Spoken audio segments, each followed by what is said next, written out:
Hello guys! Panibagong araw, panibagong vlog. Ito ngayong araw kung saan magre-ready tayo ng mga ribbon para sa ating March 2 event. Flamingo team nga pala yung event ni Ma'am at isa tayo sa mga supplier niya. Kami yung mag-provide ng mga cloth, tables and chairs and utensils.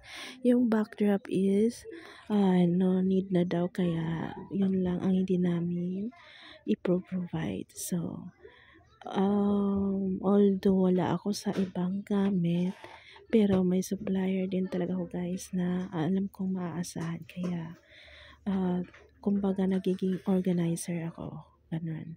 So, ito nga, bumili ako ng tela na light green, apple green pala to guys. Nakita kasi ito ni ma'am sa setup ko na, yung setup ko sa pamangkin ko na 21st birthday niya, diba?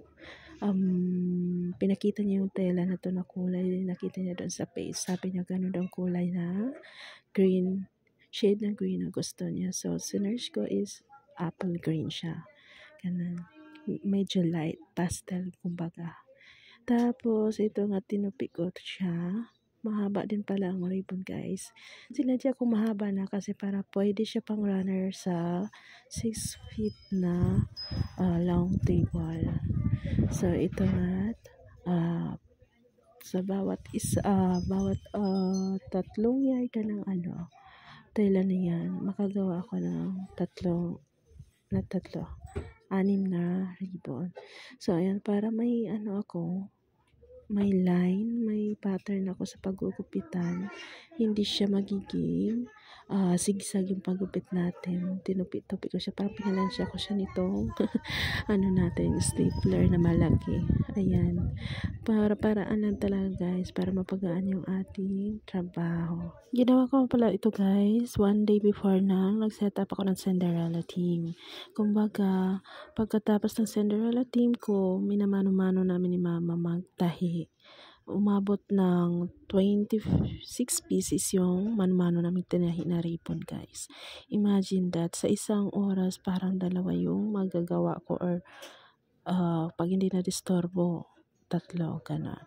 So ito na nga yung 1 day before ng event, March 1, nagre-ready na ako para sa ating Barbie team at Flamingo team. May kasabay kasi na nagpahabol ng maliit na setup. Ito nga, tiniready ko itong mga print para sa mga props at baptismal essentials ng ating Barbie team. So, ito na nga. At naka-ready na ako ng gamit. At ito nga, panay overtime kami ni mama. Alam mo ba kung anong oras na kami natutulog? Before ng March 2 is mga 11 na lagi or 12. Ganon. So, ito nga, naka-ready na itong aking souvenir. Pero, bago yan, ito nga pala yung mukha muna niya. 10 PM pala kami nito nagsimula guys. Sinuna ko itong buffet. Simple lang talaga ang gusto ni ma'am. Pero yung para kumbaga malinis daw.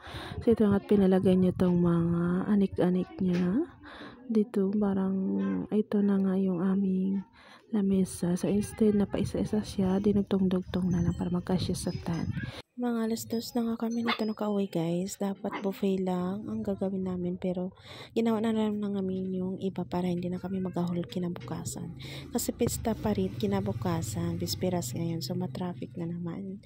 Kaya yung dapat naming tapusin, tinapos na lang namin. So ito nga, bandang 2:00, naglalakad kami kasi wala namang jeep na masakyan, pero malapit lang naman to guys. Papunta doon sa McDo ng Tansa. Doon kasi banda yung sinet-upan namin. So, sa awa ng Diyos, nairaos din. So, si mama nakatulog lang siya ng 1 oras ata mahigit. Tapos ako hindi talaga guys. Kinabukasan, 5 AM, ito nga simula kami dito sa barbecue. Tumakbo na naman kami dito sa aming Flamingo team na event. Nasa city pala to siya guys. Kaya medyo mabilisan yung buti na may driver tayo, tricycle tayo na naabangan. So ito nga yung buffet, ito na yung look niya kinabukasan. Ayan, provided by client yung mga ganyan, pa slide, water slide.